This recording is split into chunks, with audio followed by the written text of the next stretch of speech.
नमस्कार साथियों, स्वागत है आज की 50 बड़ी और धमाकेदार खबरों के सफर में। बताइए आप हमें किस जगह से देख रहे हैं, कमेंट में जरूर लिखिए। अगर अभी तक चैनल को लाइक और सब्सक्राइब नहीं किया है तो फटाफट कर लीजिए, क्योंकि आगे आने वाली खबरें हैं एक से बढ़कर एक। लखनऊ में शीतकालीन सत्र के दौरान मुख्यमंत्री योगी आदित्यनाथ ने अनुपूरक बजट पर चर्चा की। उन्होंने विपक्ष पर जमकर निशाना साधते हुए कहा कि प्रदेश में कानून का राज और विकास सरकार की प्राथमिकता है। योगी ने विपक्ष के सवालों का जवाब देते हुए कहा कि उनके सुझावों पर विचार किया जाएगा। उन्होंने दावा किया कि सरकार जनता के हित में हर संभव कदम उठा रही है। सदन में माहौल पूरे दिन गर्म बना रहा है। किसानों को पीएम किसान योजना की 22वीं किस्त का बेसब्री से इंतजार है। यह किस्त 1 फरवरी 2026 को आने वाले बजट के साथ जारी हो सकती है। चालू वित्त वर्ष में इस योजना के लिए 63,500 करोड़ रुपए आवंटित किए गए हैं। कई किसानों को उम्मीद है कि बजट में कुछ नई राहतें भी घोषित होंगी। वित्त मंत्री निर्मला सीतारमण से किसानों को बड़ी घोषणाओं की आस है।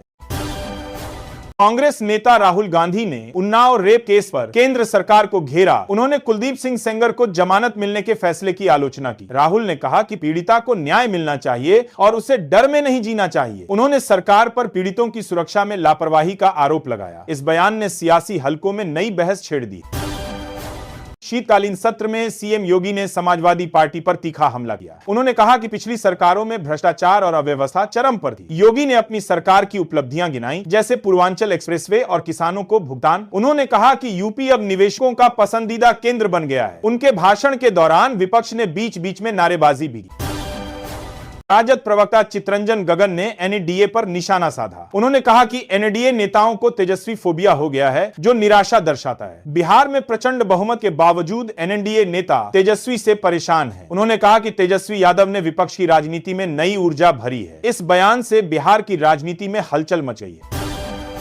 केंद्रीय गृह मंत्री अमित शाह ने भारत सहकारिता टैक्सी योजना की घोषणा की। उन्होंने कहा कि यह योजना जल्द शुरू होने जा रही है। इससे ऑटो, टैक्सी और बाइक चालकों को सीधा लाभ मिलेगा। मुनाफा सीधे ड्राइवरों के खाते में जाएगा, जिससे उनकी आय बढ़ेगी। सरकार इसे रोजगार सशक्तिकरण की दिशा में बड़ा कदम मान रही है।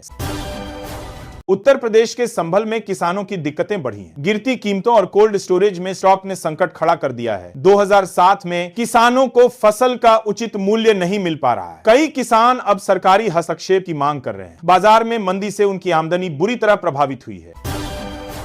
कांग्रेस महासचिव प्रियंका गांधी को पार्टी में बड़ी जिम्मेदारी मिल सकती है। सोनिया गांधी के पीछे हटने के बाद अब प्रियंका को आगे लाया जा सकता है। पार्टी में उनकी भूमिका को और प्रभावशाली बनाने की तैयारी है। सूत्रों के अनुसार उन्हें संगठन की कमान सौंपी जा सकती है। कांग्रेस इसको लेकर चर्चाएं तेज हैं।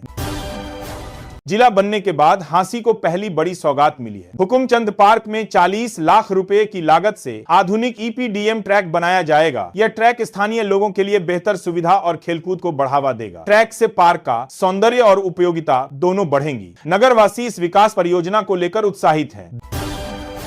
राष्ट्रपति द्रौपदी मुर्मू ने जी राम जी बिल को मंजूरी दे दी है। अब यह बिल कानून बन गया है, जिससे मजदूरों को 125 दिन के काम की गारंटी मिलेगी। कानून में कई सामाजिक सुरक्षा सुधार शामिल किए गए हैं। 2 दाते यह ग्रामीण श्रमिकों के लिए रोजगार की नई उम्मीद लेकर आया है। सरकार का दावा है कि इससे गरीबी घटेगी और आत्मनिर्भरता बढ़ेगी। बारामूला जिले के शालीबुतकरी इलाके में सुरक्षा बलों ने बड़ी कार्रवाई की। तलाशी के दौरान आतंकी ठिकाने से हथियार और गोला बारूद बरामद किया गया। 4 चीनी ग्रेनेड, 19 यूबीजीएल ग्रेनेड और 46 कारतूस मिले हैं। कुलगाम में भी आतंकियों की मौजूदगी की सूचना पर तलाशी अभियान चला। बीरेवी से महारात की भी करेत बराकदारा करने के बाद सुरक्षा बलों ने पूरे इलाके को घेर कर कड़ी निगरानी बढ़ा दी है। 1980 के दशक में भारत में टीवी और रेडियो के लिए लाइसेंस लेना जरूरी था। लाइसेंस की वार्षिक फीस 100 थी, जो पोस्ट ऑफिस से जारी होती थी। हर साल इसे नवीनीकृत कराना पड़ता था। उस दौर में टीवी या रेडियो होना एक सामाजिक प्रतिष्ठा की बात थी। आज के मनोरंजन साधनों के बीच यह इतिहास दिलचस्प झलक दिखाता है। लखनऊ में बिजली उपभोक्ता राम खिलाव के पौत्र आयुष बिल विवाद से परेशान हैं। नवंबर 2025 का भुगतान करने के बाद भी राशि दिसंबर बिल में जुड़ गई। शिकायत दर्ज कराने के बावजूद समस्या हल नहीं हुई। उपभोक्ता को संशोधित बिल भी नहीं भेजा गया है। यह मामला बिजली विभाग की कार्यप्रणाली पर सवाल खड़ा करता है। क्रिसमस और नए साल से पहले घाटी में सुरक्षा बढ़ा दी गई है। खुफिया एजेंसियों ने आतंकी घुसपैठ की आशंका जताई है। 3 जिलों में हाई अलर्ट जारी कर तलाशी अभियान चलाया जा रहा है। सुरक्षा बल संभावित खतरों पर चौकसी बनाए हुए हैं। लोगों से सतर्क रहने और संदिग्ध गतिविधियों की सूचना देने को कहा गया है। भाजपा नेता शांता कुमार ने राहुल गांधी को नसीहत दी है। उन्होंने कहा कि राहुल विदेश में भारत की छवि खराब न करें। शांता कुमार ने नरसिम्हा राव द्वारा वाजपेयी को सम्मान देने का उदाहरण दिया। उन्होंने कहा कि राहुल गांधी कांग्रेस का अंतिम संस्कार कर देंगे। इस बयान से राजनीतिक माहौल में नई गर्माहट आई है। रायबरेली में झारखंड की महिला के साथ शोषण और धर्म परिवर्तन का मामला सामने आया है। महिला ने एक युवक पर प्रेम जाल में फंसाने और शारीरिक शोषण का आरोप लगाया। युवक ने धर्म बदलने का दबाव भी बनाया था। पुलिस ने मामला दर्ज कर जांच शुरू कर दी। पीड़िता को सुरक्षा देने की व्यवस्था की जा रही है। पंजाब सरकार ने विधवा और आश्रित महिलाओं को 895 करोड़ की वित्तीय सहायता दी है। सामाजिक सुरक्षा मंत्री बलजीत कौर ने बताया कि 6.75 लाख से अधिक महिलाओं को लाभ मिला है। यह सहायता उन्हें नियमित रूप से दी जा रही है। सरकार का उद्देश्य महिलाओं को आत्मनिर्भर बनाना है। योजना से राज्य भर में महिलाओं के जीवन स्तर में सुधार आ रहा है। मनरेगा में फर्जी फोटो अपलोड कर मजदूरी हड़पने वालों पर कार्रवाई शुरू। सक्रिय जॉब कार्ड धारकों की ई-केवाईसी कराई जा रही है। अब कार्यस्थल पर श्रमिकों की वास्तविक फोटो ऐप से अपलोड होगी। दोबारा फोटो डालने पर सिस्टम उसे अस्वीकार कर देगा। यह कदम पारदर्शिता और भ्रष्टाचार रोकने की दिशा में अहम माना जा रहा है।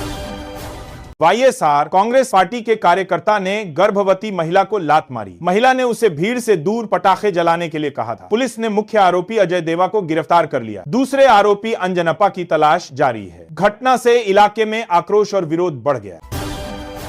पूर्वी दिल्ली में मुख्यमंत्री रेखा गुप्ता ने राजीव गांधी सुपर स्पेशलिटी अस्पताल का निरीक्षण किया। उन्होंने मरीजों का हालचाल जाना और वार्डों का दौरा किया। सीएम ने अस्पताल प्रशासन को बेहतर सुविधाएं सुनिश्चित करने के निर्देश दिए। मरीजों ने अपनी समस्याएं रखी, जिनका समाधान जल्द करने का आश्वासन मिला। सरकार का फोकस अब स्वास्थ्य सेवाओं में गुणवत्ता पर।